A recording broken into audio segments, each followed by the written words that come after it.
kita sedang membuka kemungkinan bahwa suami atau istri kita bisa jadi bukan dia.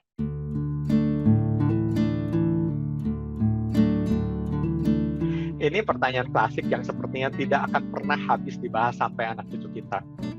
Tapi bagaimanapun, sama seperti banyak pemuda yang sedang mencari jodoh lainnya, pertanyaan ini juga sempat hinggap di pikiran saya selama bertahun-tahun lamanya. Saya akan coba memaparkan secara umum dulu ya. Tetapi karena pembahasan tentang takdir menyangkut kepercayaan kepada Tuhan, maka saya akan membahas dari sudut pandang agama Kristen di akhir jawaban saya. Kubu yang percaya bahwa pasangan hidup itu jodoh memikirkan beberapa hal, yaitu jatuh cinta tidak bisa diatur, nggak bisa dipaksakan. Kita nggak bisa memilih mau jatuh cinta dengan siapa. Itu terjadi begitu saja. Karena itu, pasangan hidup itu pasti jodoh. Hanya ada satu orang yang paling tepat untuk menjadi pasangan hidupku. Itulah jodohku yang Tuhan takdirkan untukku. Bukankah Tuhan Maha Kuasa? Ini berarti segala hal sudah ditentukan kan olehnya. Karenanya pasangan hidup saya juga jodoh yang Tuhan takdirkan. Problem dengan tiga pemikiran ini adalah pemikiran bahwa jatuh cinta tidak bisa diatur dan datang tiba-tiba tanpa diundang. Perasaan bergejolak yang bergebu-gebu yang kita sering rasakan datang tiba-tiba itu adalah unsur passion dari cinta. Itu memang merupakan bagian dari cinta, tapi bukan seluruhnya loh. Dan unsur cinta ini sebenarnya tidak datang secara tiba-tiba. Karena jatuh cinta pada dasarnya adalah matematika, penjumlahan, dan pengurangan saldo tabungan cinta. Setiap interaksi positif akan menambah saldo tabungan cinta. Sedangkan setiap interaksi negatif sebaliknya akan menguranginya. Saat kita memenuhi kebutuhan emosional orang lain, tabungan cinta kita padanya akan bertambah. Dan sebaliknya saat kita melukainya, tabungan cinta itu akan berkurang secara drastis. Bagaimana kita jatuh cinta? Adalah ketika tabungan cinta seseorang pada kita sangat positif, sehingga telah melampaui threshold rasa cinta. Jadi chemistry dengan jodoh kita itu bukan magic, atau karena adanya Cupid yang memilih kita dengan tiba-tiba. Namun bagaimana dengan cinta pada pandangan yang pertama? Salah satu kebutuhan emosional yang ditemukan sebagai penambah tabungan cinta dengan signifikan bagi sebagian orang ya, adalah daya tarik fisik. Jadi memang saat seorang menemukan fisik lawan jenisnya begitu memuaskannya, orang yang menarik tersebut akan menabung tabungan cinta yang besar dalam dirinya, sehingga bisa jadi melebihi threshold tadi. Dan bang, I'm falling in love.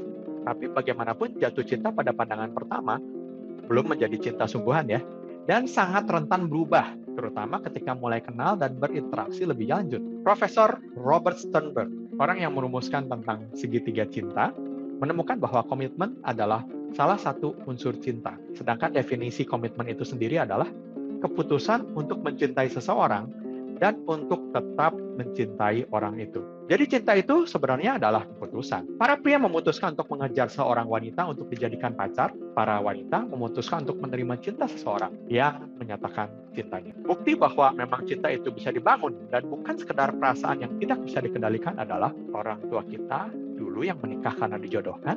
Ternyata ada juga di antara mereka yang benar-benar kemudian jatuh cinta satu dengan yang lainnya setelah mereka menikah. Ada juga teman-teman yang dikenalkan oleh orang lain, istilahnya kalau di komunitas Tionghoa adalah dicesaukan. Karena usianya sudah kepala 3 atau 4, tetapi belum punya pacar. Banyak di antara mereka yang sebenarnya tidak punya cinta romantis seperti anak kuliahan, tetapi mau menikah karena memang usia yang sudah cukup dan ternyata bisa cukup cocok satu dengan yang lain. Jadi sekalipun tidak ada cinta yang menggebu-gebu yang tidak bisa diatur tadi, jarang mereka pun bisa langgeng dan menikmati cinta satu dengan yang lain. Tentu saja nasib yang sama juga bisa diperoleh oleh teman-teman yang ta'aruf. Selalu ada kesempatan untuk saling jatuh cinta selama kedua pasangan saling menabung dengan saldo yang memadai di tabungan cinta pasangannya. Atau dengan kata lain, memenuhi kebutuhan emosional pasangannya. Yang kedua, hanya ada satu orang yang paling tepat menjadi tulang rusukku di dunia ini. Atau aku adalah tulang rusuk milik satu orang saja. Problem dengan pemikiran ini sudah saya tuliskan di buku saya, The Great Marriage. Di buku tersebut, saya menceritakan tentang Mario dan Nisa. Mario dan Nisa adalah pasangan yang serasi. Mario suka musik, Nisa suka menyanyi. Mario suka petualangan, Nisa juga suka petualangan. Mario penggemar soto Betawi, Nisa juga ternyata suka sekali makan soto yang sama. Bahkan, Mereka sama-sama ingin buka usaha kursus musik dan vokal. Mereka tuh cocok sekali. Sepertinya mereka diciptakan untuk satu dengan yang lain. Mario jodohnya Nisa. Nisa jodohnya Mario. Namun setelah mereka menikah, masalah demi masalah mulai muncul. Nisa ternyata tidak terlalu suka masak. Padahal Mario selalu makan di rumah karena ibunya yang selalu menyediakan makanan sehat baginya. Mario juga sangat senang hangout bersama teman-temannya. Sekarang, apalagi dengan kehadiran si kecil, Nisa tidak dapat lagi menemani Mario hangout bersama teman-temannya. Nisa juga menjadi sangat memperhatikan kesehatan. Dia melarang Mario untuk makan soto Betawi karena terlalu banyak santan dan kolesterol katanya. Larangan yang tidak dapat Mario patuhi sama sekali karena kecintaannya pada soto Betawi. Keadaan ini membuat Mario bertanya-tanya, apakah memang benar Nisa adalah jodohnya? Pada kondisi rentan seperti itu, dia menemukan Delila, teman kantor yang begitu cantik dan menawan. Dia selalu ikut Mario pergi makan soto Betawi di belakang kantor mereka. Waktu ngobrol, Mario merasa begitu akrab dan nyambung juga dengan Delila. Bukan cuma itu, Delila juga pandai masak dan sudah memiliki tabungan yang ingin digunakan untuk berwirausaha. Mario lahir 18 Oktober, Delila lahir 18 Desember. Wow, luar biasa. Mungkinkah Delila justru adalah jodohku yang sebenarnya? Demikian pikir Mario. Kisah fiktif tadi merupakan kisah yang sangat umum terjadi dalam kehidupan kita. Kita menemukan seseorang yang kelihatannya banyak kesamaan dengan kita, nyambung dengan kita, klop banget. Seakan-akan ia memang diciptakan untuk kita, dan kita pikir ia adalah jodoh kita. Pemikiran seperti ini didasarkan pada mitos bahwa hanya ada satu orang yang paling tepat, satu orang yang terbaik untuk menjadi pasangan kita. Ia adalah tulang rusuk kita, jodoh kita yang sudah diciptakan secara khusus untuk menjadi pasangan kita. Ia adalah the one. Secara lebih ekstrim lagi, ada yang berpikir bahwa kalau harus diusahakan, itu namanya bukan jodoh. Cinta itu harus natural.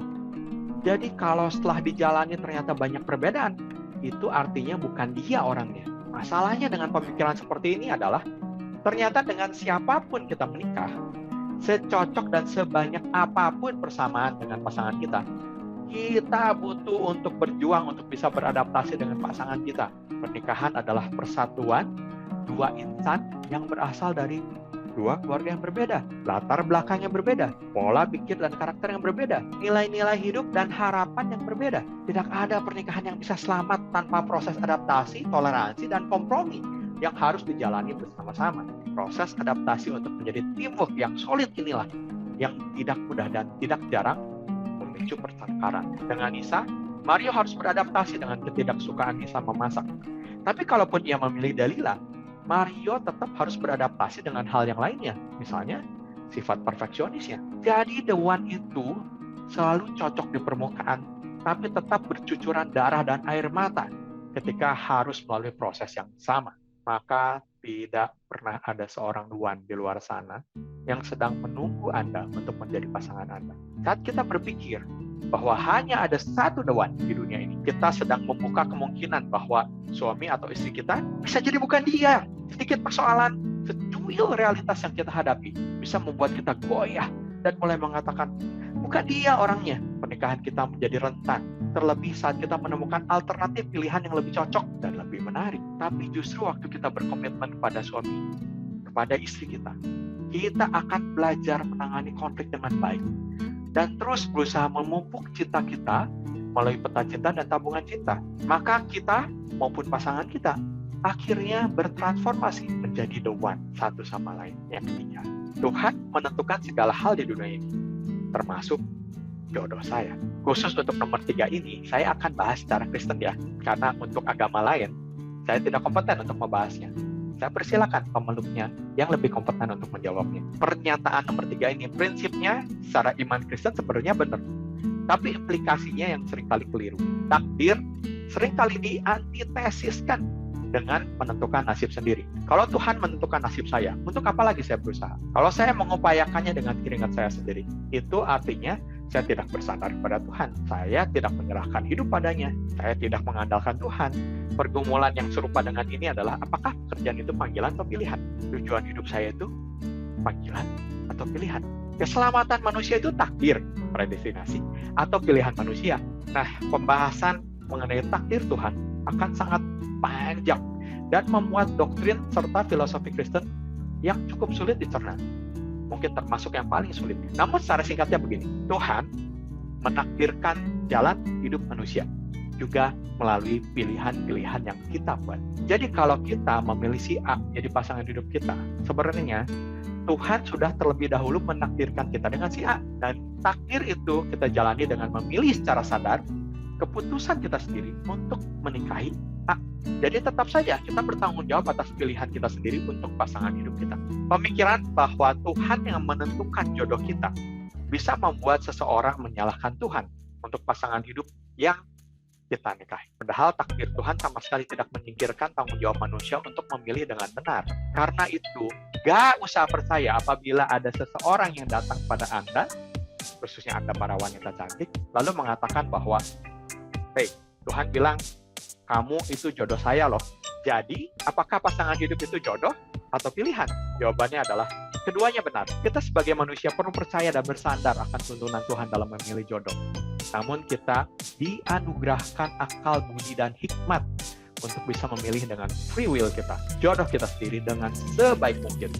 Dan pilihan itu harus kita pertanggungjawabkan di hadapan Allah dan manusia dengan suatu komitmen sampai maut memisahkan kita. Saya Denny Hen, salam pembelajar.